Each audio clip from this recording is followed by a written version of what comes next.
L'image du jour, c'est celle de Willy Bernard, le président d'Angesco, qui a participé cet après-midi à un chat en direct pour le site angersmaville.com. Pendant une heure dans les locaux de Ouest France situés rue Thiara à Angers, il a répondu à près de 50 questions que lui ont posées les internautes. Du projet du futur stade à une éventuelle montée en Ligue 1 en passant par le match de gala que sa formation va disputer dans quelques jours face à Lens. Willy Bernard a vraiment bien joué le jeu en apportant des réponses claires et précises. Il est juste resté assez évasif au sujet du futur maillot du SCO ainsi que sur le visage que pourrait avoir son équipe la saison prochaine. C'est toujours une expérience très sympa de pouvoir communiquer avec ses supporters. C'est même une des seules solutions pour pouvoir le faire avec autant de monde en même temps. Donc vraiment très ravi, très satisfait, avec des questions très pertinentes et j'ai pris encore une fois beaucoup de plaisir. C'est très important pour moi parce que j'aime pas les non-dits, j'aime pas laisser les choses courir, les interrogations. Et malheureusement, c'est vrai que c'est très compliqué de communiquer avec tous les supporters. Et c'est vraiment une des rares occasions où on peut le faire, donc c'est avec beaucoup de plaisir que je le fais. Vous êtes prêt à recommencer dans quelques temps? Bien entendu, sans aucun souci.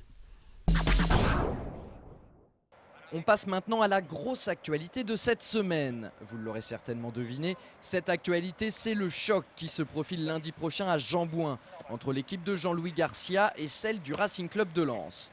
Et forcément ce match au sommet trotte déjà un petit peu dans les têtes angevines. C'est clair qu'on l'a dans un coin de la tête. Après, la semaine d'entraînement est longue, on a beaucoup de réglages à faire et il ne faut pas jouer le match avant. On sait que c'est le match de l'année pour les supporters. On va se préparer tranquillement. Ce que je veux surtout, c'est que l'on joue ce match, que l'on se lâche, que l'on n'ait aucun regret, que l'on soit capable de bousculer cette équipe lensoise qui est peut-être pas au mieux actuellement malgré son classement et son nombre de points. Donc je crois qu'on a vraiment les moyens de faire quelque chose de bien contre eux, à condition de ne pas se poser de questions, de bien appréhender le match et d'aborder ce match avec le bonheur et la joie de jouer une telle rencontre.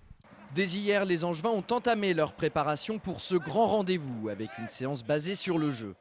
Pendant ce temps-là, Olivier Auriac, le milieu récupérateur du SCO, victime d'une élongation à la cuisse le 30 janvier dernier à Sedan, a continué son travail spécifique en marge du groupe. À la sortie de l'entraînement, on le sentait plutôt rassuré. Son retour à la compétition est imminent. Ça va mieux, on a attaqué un peu le travail intensif un peu avec Ben hier.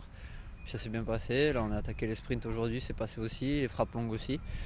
Bon, encore 2-3 petites sensations bizarres, mais ça va, je suis confiant quand même, je suis soulagé ce matin. Après sa blessure, l'objectif d'Olivier était de réintégrer les séances collectives avant la réception de Lens. Si tout va bien, cela devrait être le cas dès demain. Reste à savoir si ce sera suffisant pour prétendre à une place dans le groupe lundi prochain. Je suis dans les temps, je ne me brusque pas. Après, est-ce que ça sera suffisant pour faire partie du groupe? Je ne sais pas. Voilà, après, moi j'essaierai de mettre tout en œuvre pour y participer. Après, si il y a un groupe qui est déjà en place, moi j'arrive, ça fait un mois que je suis blessé, je vois pas pourquoi j'intégrerai tout de suite le groupe si je suis pas bon. Donc, de toute façon, si je suis pas bon, je serai pas dans le groupe. Donc voilà. Et après, c'est à moi de prouver que je mérite de jouer. Voilà. En tout cas, si Olivier Auriac est apte à disputer cette rencontre, cela réjouira sans aucun doute son entraîneur, pour qui il est une pièce essentielle dans son dispositif. A noter que Jean-Louis Garcia pourra compter sur le retour de Paul Alou-Effolou, suspendu vendredi dernier face à Nîmes.